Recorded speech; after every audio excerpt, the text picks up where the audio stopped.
নমস্কার। পড়ছি রবীন্দ্রনাথ ঠাকুরের লেখা কবিতা পথহারা। আজকে আমি কত দূর যে গিয়েছিলাম চলে, যত তুমি ভাবতে পারো তার চেয়ে সে অনেক আরো। শেষ করতে পারবো না তা তোমায় বলে বলে। অনেক দূর সে, আরও দূর সে, আরও অনেক দূর। মাঝখানেতে কত যে বেত, কত যে বাঁশ, কত যে ক্ষেত, ছাড়িয়ে ওদের ঠাকুর বাড়ি, ছাড়িয়ে তালিমপুর।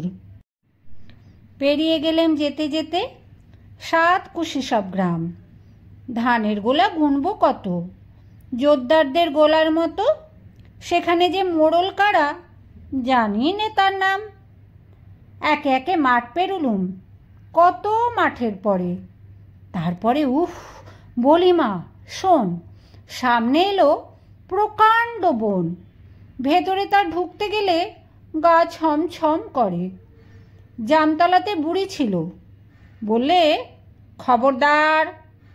আমি বললাম বারণ শুনে, ছপান করে করি এই নে গুনে। যতক্ষণ সে গুনতে থাকে হয়ে গেলাম পার। কিছুরই শেষ নেই কোথাও, আকাশ পাতাল জুড়ি। যতই চলি বেড়েই চলে বনের গলি। কালো মুখোশ পরা আধার সাজলো জুজু বুড়ি। খেজুর গাছের মাথায় বসে দেখছে কারা ঝুঁকি। কারা যে সব ঝোপের পাশে একটুখানি মুচকে হাসে। বেঁটে বেঁটে মানুষগুলো কেবল মারে উঁকি। আমায় যেন চোখ টিপছে বুড়ো গাছের গুঁড়ি। লম্বা লম্বা কাদের পা যে ঝুলছে ডালের মাঝে মাঝে। মনে হচ্ছে পিঠে আমার কে দিল সুরসুরি। ফিসফিসিয়ে কইছে কথা, দেখতে না পাই কেসে। অন্ধকারে দুধ দাঁড়িয়ে কে যে কারে যায় তাড়িয়ে। কি জানি কি গা চেটে যায় হঠাৎ কাছে এসে। ফুরোয় না পথ, ভাবছি আমি ফিরবো কেমন করে।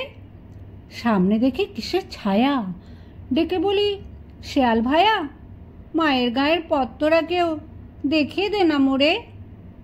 কয় না কিছুই, চুপটি করে কেবল মাথা নাড়ে। সিঙ্গি মামা কোথা থেকে হঠাৎ কখন এসে ডেকে কে জানে মা হালুম করে পড়ল যে কার ঘাড়ে। বল দেখি তুই কেমন করে ফিরে পেলেম মাকে। কেউ জানে না কেমন করে, কানে কানে বলবো তোরে। যেমনি স্বপন ভেঙে গেল সিঙ্গি মামার ডাকে।